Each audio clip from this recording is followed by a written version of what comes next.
Fire, fire, fire.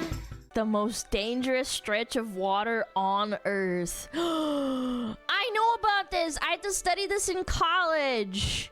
Yeah, I had to study the Antarctic, and one of the parts was about this strait right here. It's very scary.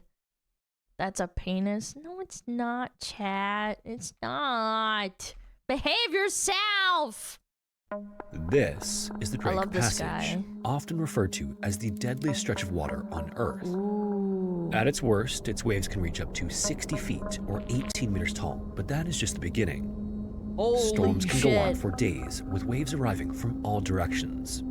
There are countless videos detailing the This insane is so conditions here and terrifying. the thousands I see these TikToks all the time, like where it's like, yo ho. of sailors who've lost their lives trying to cross it. And so you would assume there are countless stories of the ships lost here, but details are actually not as available as you might think. So in this video, we're going over the Drake Passage and why it's so notorious, the few notable And incidents. it's one of the reasons why they even considered making what is it called? The Panama Canal. That's literally one of the reasons they were like, fuck this, there's too many people dying, it's too risky, let's dig a canal. Here and the role played Yeah. by Antarctica in these stories, and the somewhat mysterious shit's reason scary, why, like, despite low-key. thousands of lives lost, detailed accounts are hard to come by. Yeah, but As always, viewer discretion is advised. Ooh. I love this guy's freaking content. Why does it say no AI generated content is used? I don't know, for respect, I would wager. To make sure that people know. I like this guy, I like his voice, it's very relaxing. On the night of November 29th, 2022, a cruise ship known as the Viking Polaris was partway through a treacherous crossing that every Antarctic voyage has to make called the Drake Passage. How terrifying, The ship was dude. heading north, bound for Ushuaia, Argentina, after turning Ushuaia. back from Antarctica, and the reason hadn't been ideal. One day earlier, during an excursion using inflatable Zodiac boats, one passenger was hurt and another had The fallen into the Zodiac water. killer boats? The incident was serious enough that the cruise had to be disrupted to arrange a medical Ooh, evacuation. There's lots of icebergs there too, yeah. By the time the ship entered the open waters near Cape I believe Cape Horn is where some expeditions that go towards the Antarctic, that's where they start from. Horn in Chile, everyone on board Yeah, knew the Chile trip and south New hadn't gone as Zealand. planned. I think it's Chile and New Zealand and some other country where a lot of Antarctic expeditions they take people from to like go to Antarctica. But they had no idea that things were about to get a lot worse. Yeah. As the Polaris continued on its way, without warning, a massive wave slammed into the side of the ship. Oh no. Inside several cabins, windows shattered inward and glass flew across the rooms. The ship also jolted violently, turning loose objects into projectiles before eventually settling back at an even keel. Oh Jesus. Inside one of the damaged rooms, a Oh, 62-year-old no. American woman was struck by debris and was hit with so much force Ow. that she actually died from her injuries. And in fact, Holy 4 shit. other passengers were also hurt but survived. 62 is old, Crew but damn, members not rushed to that secure old. damaged areas and treat the wounded while the ship continued on toward Argentina. By That's the so next day, the Polaris sad. reached Ushuaia, and from the outside, the ship looked ragged in some areas, but Yeah. inside, the damage was much worse. Ooh. The wave that hit the ship has since been described as an infamous rogue wave, which is an ocean phenomenon that's still poorly understood. Mm. Rogue waves, as you're probably aware, don't behave like regular waves or ordinary seas. They seem to Rogue rise suddenly waves. and often tower well above the surrounding waves, sometimes by Does it wear dozens of feet. leather? Does it have daggers? Strangely, they also don't follow the prevailing direction of the wind or It does a swell lot of DPS, that's why it's called a rogue wave. See how it does a lot of DPS right here? either, and people who encounter them tend to describe them as steep, fast, violent walls of water. For a long time, This stories isn't of rogue WoW, waves I were guess it dismissed is. as exaggeration. It's only in recent decades that instruments have confirmed that these waves do exist and that they can strike with enough force to damage large ships. They do high DPS! Chat! What did I tell ya? Even now, they're hard to predict and nearly impossible I to avoid told if you find you. yourself in the path of one. I'm right. What made the Viking Polaris incident so unsettling was the context. This happened aboard a modern polar vessel designed specifically for harsh environments and operating with advanced forecasting and experienced crews.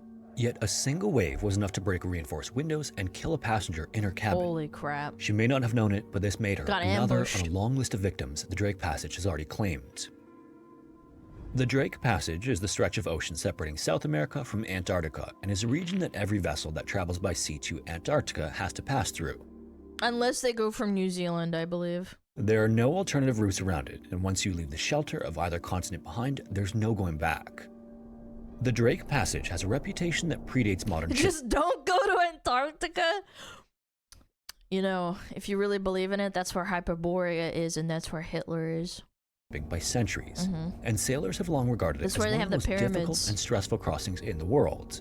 Telling you, man, The they're passage hiding has earned shit. this reputation because it's completely exposed to wind, current, and swells for hundreds of miles. Storms and ice can form quickly, as can extremely dangerous rogue waves. It's also one of the most energetic bodies of water on the planet, and the reason for that goes back millions of years. Long before any ship ventured that far south, Antarctica and South America were once connected. As the two landmasses slowly drifted apart as a result of plate tectonics, That's a cool, deep water man. channel opened between them. This created a powerful ocean current that circles the globe, which today is known as the Antarctic That's so Circumpolar Current. fascinating. And this current flows straight through the Drake Passage. What makes it different than any other current on Earth, though, is that nothing blocks it. There's literally no land in its path. It moves west-east around Antarctica, So gathering nothing strength as it stops goes, it. and when it squeezes through the Drake Passage, it accelerates. Why they call it Drake? The sheer volume of water involved is also hard to grasp, and the amount that moves through this area every second easily dwarfs that of the Amazon River. The passage itself is also massive, stretching roughly 600 miles or 966 kilometers across, and dropping to depths that average around 11,000 feet or 3,350 meters. Holy. That depth also matters because Sir Francis Drake? Oh, I thought it was named after the guy that sings. it allows enormous waves to form and travel long distances Drake without the losing energy. rapper.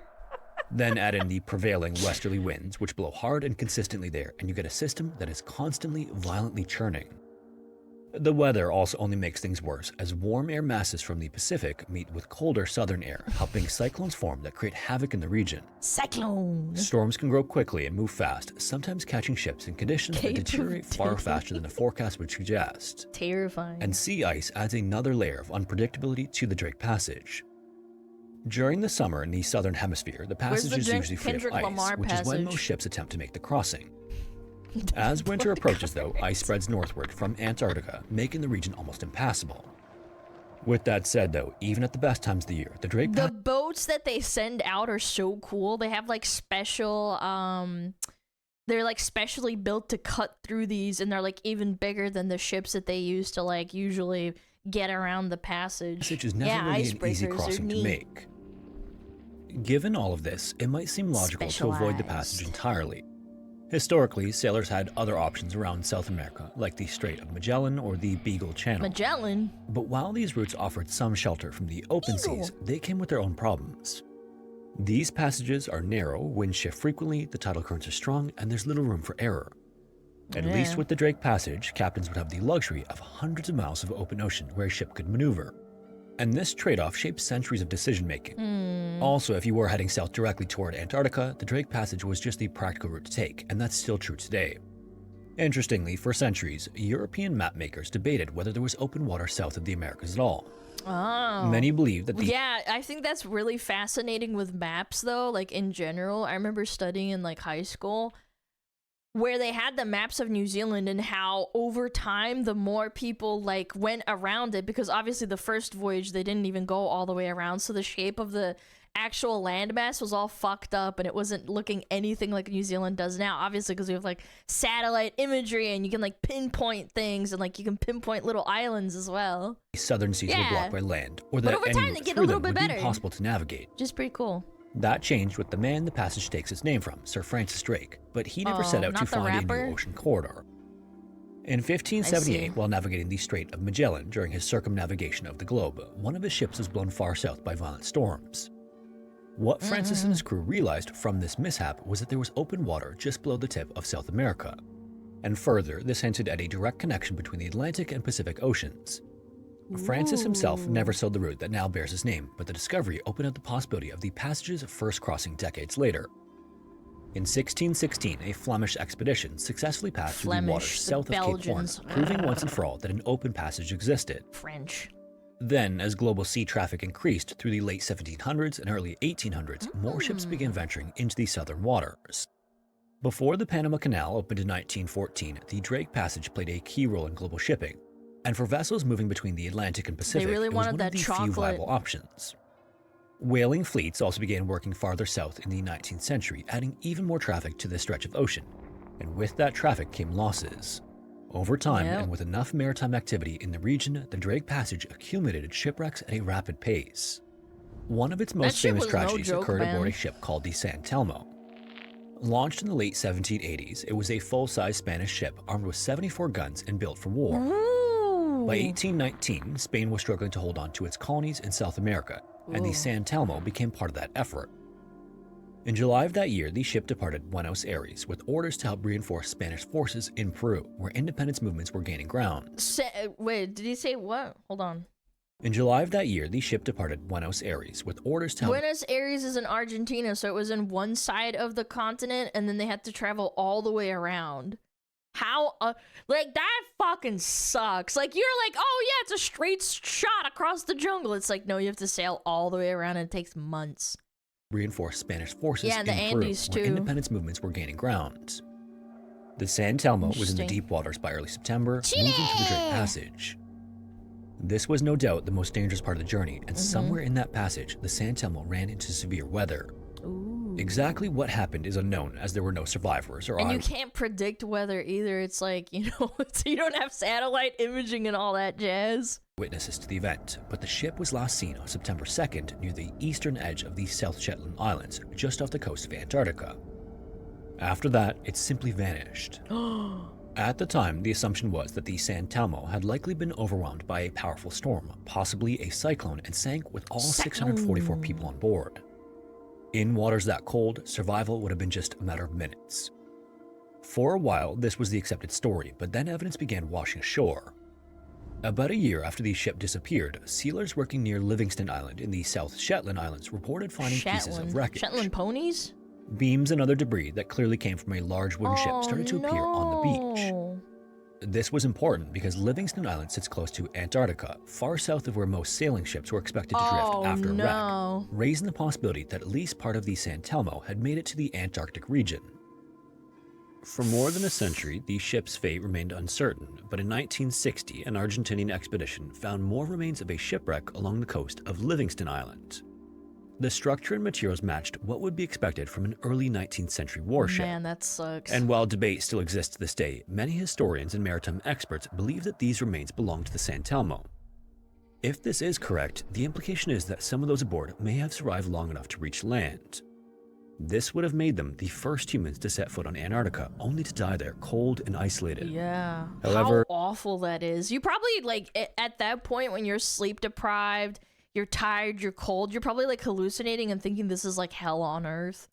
You've never seen anything like this. there are no journals It's or like evidence of a alien. campsite on the continent, though, so what really happened remains Yeah, speculation. no food, you're just dying. Another important part of the history of the Drake Passage Sucks. is Antarctica. By the time the wreckage of the Santelmo began washing up, Antarctica was already becoming a mysterious and dangerous destination. The southern continent promised to push scientific discovery and the chance to push human limits farther than ever before. Getting there, however, meant crossing the Drake Passage every time. At the turn of the 20th century, this was still uncharted territory in a very literal sense. Yeah, look at that. They literally don't have things properly mapped out. Look at that. Large They're stretches like of the speculating. They have no idea. Antarctic Peninsula hadn't been mapped, and even basic questions about it remained unanswered. This meant that expeditions heading south were sailing into an environment where rescue was next to impossible and communication with the outside world was non-existent. Guys, if I don't come back in 2 years, I'm probably dead.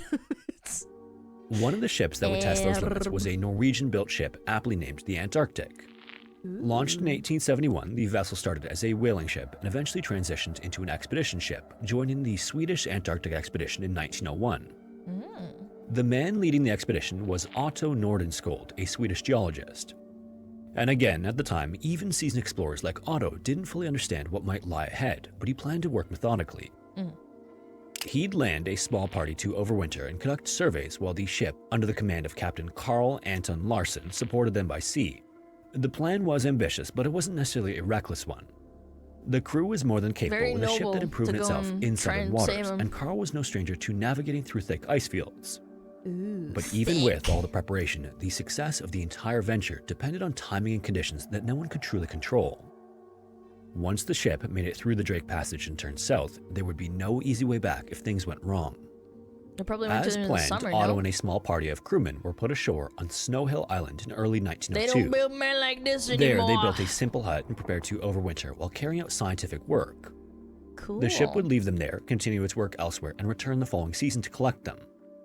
Once the ship sailed away, the 6 men on Snow Hill Island were completely cut off, and the That's winter that it. followed was a harsh one, even by Antarctic standards. Doggies! Storms apparently tore through the area, destroying part of the hut and carrying away one of the party's small No boats. heating except for dogs. Several of their dogs were also lost in a blizzard. No! But even so, the men managed to stay productive. They were well supplied, and when the worst of the winter passed, Otto and his companions set out on a long sled journey that would cover hundreds of miles as they surveyed the coastline. That's crazy, Afterward, man. they Just returned to out Snow Hill there. exhausted but successful, and just in time for the date they expected the ship to reappear, but it never did. Unbeknownst to the land party, the ship had been fighting its own battle in the Drake Passage. During the summer of 1902 to 1903, the ship attempted to reach Snow Hill, but found its path blocked by a heavy pack of ice off the northeastern coast of the peninsula. With no immediate way through, a risky decision was made. Carl left 3 men at Hope Bay near the entrance to Oh the my Antarctic God. Sound with instructions to attempt an overland journey to bring Otto's party back. That's crazy. However, shortly Guys, after stay departing, here, the I'll ice they come intended to back. cross broke up and drifted out to sea, leaving open water in its place.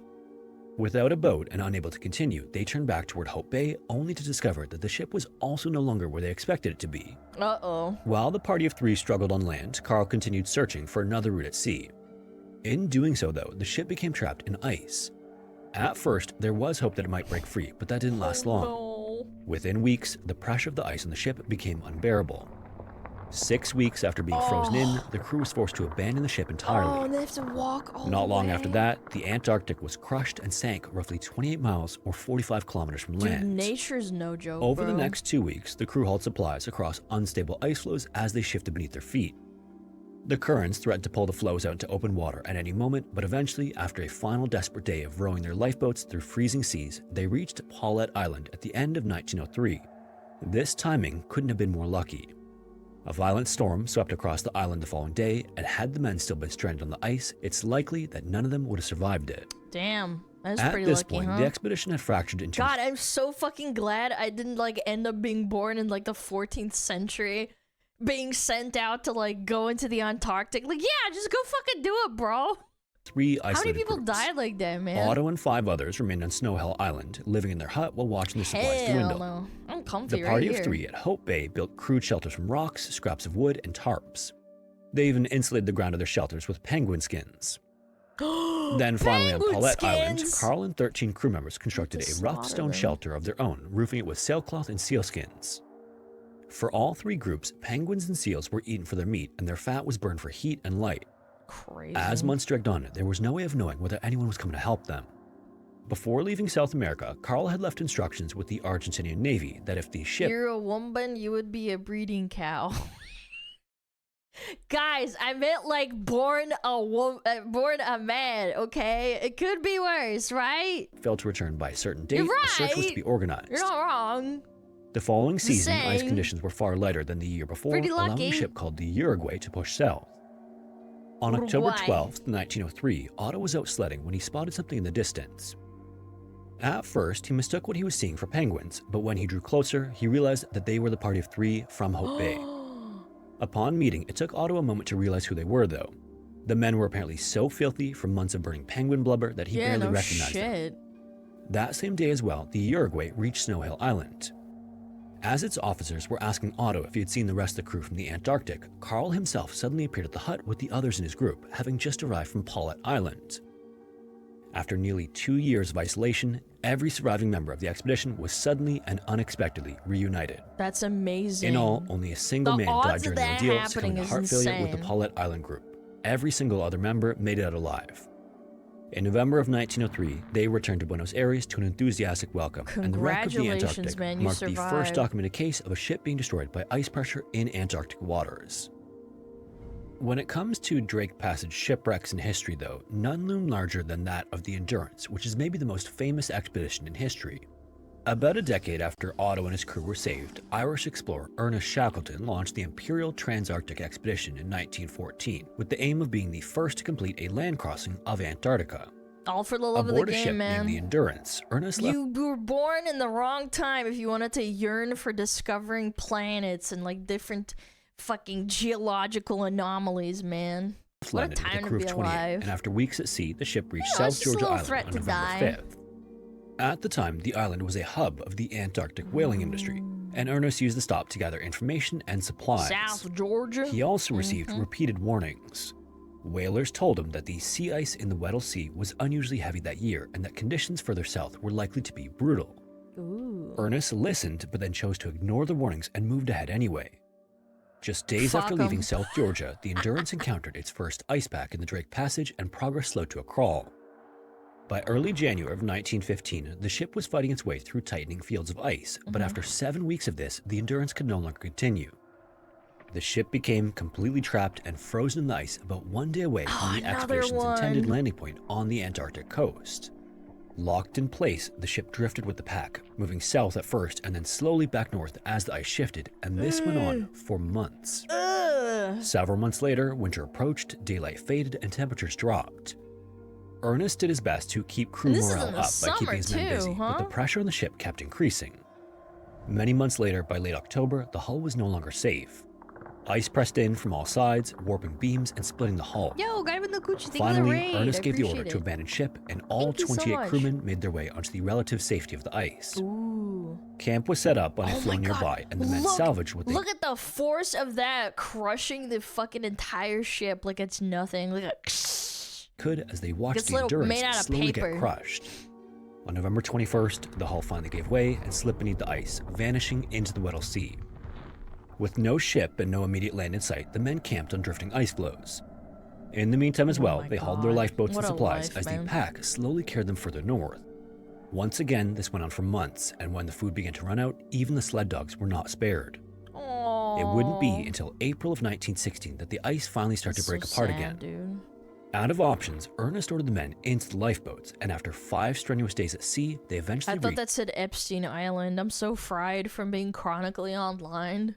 reached Elephant Island and set foot on solid ground for the first time in nearly 500 days. I'm fucking cooked, man. Their relief was short-lived, though. Elephant Island is basically as remote as anywhere else on Earth, Yeah, I offering no bet. hope of rescue. Is there any So elephants on realizing there? this, Ernest chose 5 men and took one of the boats, setting out on an 800-mile journey to South Georgia Island. While this might have been the right choice and maybe their only hope of survival, every moment of the trip was an absolute nightmare. I bet. The boat was constantly threatened by storms, everyone was seasick, and at one point a rogue wave nearly ended the voyage entirely. A rogue wave! 17 days after ITPS. leaving Elephant Island, they made landfall on South Georgia. However, they landed on an uninhabited side of the island, and their boat was too damaged to continue on. Oh no. We have to Ernest trek then through chose it. 2 of the men to join him in walking across South Georgia on foot. Along the way, they climbed mountains and navigated terrain no one had ever mapped before. Wow. Finally, after 30 hours of continuous travel, they reached the whaling station in Stromness, and rescue efforts began from there That's to save the rest of the crew. amazing. Yeah, this isn't just, oh, let's just walk across. This is across the fucking mountains that are formed from these islands in the cold.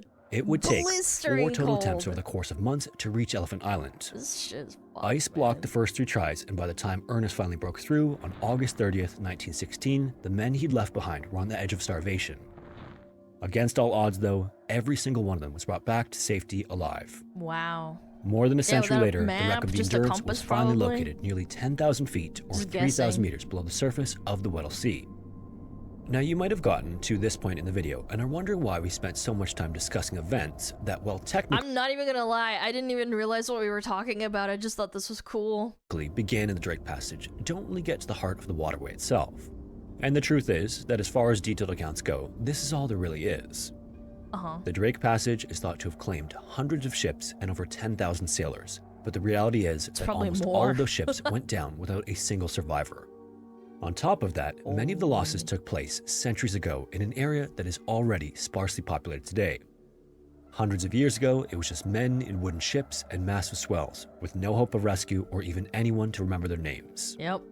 The stories that their we do have wives, are the ones basically, where if someone they was had alive at the any. end to explain what happened. In the end, even today, the Drake Passage is considered to be one of the most challenging sea routes on Earth. Despite advanced weather reporting and modern vessels, crossings are routinely delayed or cancelled entirely. Yeah. Respect, man. Respect the ocean. If you made it this chat. far, thanks so much for watching. And a special thanks to everyone who supports the channel on Patreon or as a channel member. If you're interested, we offer early access videos that are released roughly a week before the regular YouTube uploads. Ooh. Also, if you have a story suggestion, feel free to submit it using the form found in the description. Anyways, thanks again, and hopefully I will see you in the next one. I love this guy. Go check him out, man. Scary interesting. 07 to all the men and women who died, mostly men, sailing across the Drake Passage and shit. It's crazy. Crazy. We were just here, like, living our life, watching VTubers, watching videos about this shit, and they had to, like, live that. Yeah, and to the doggies, too, that they had to eat if they didn't want to die. How terrifying. Fire, fire, fire, fire.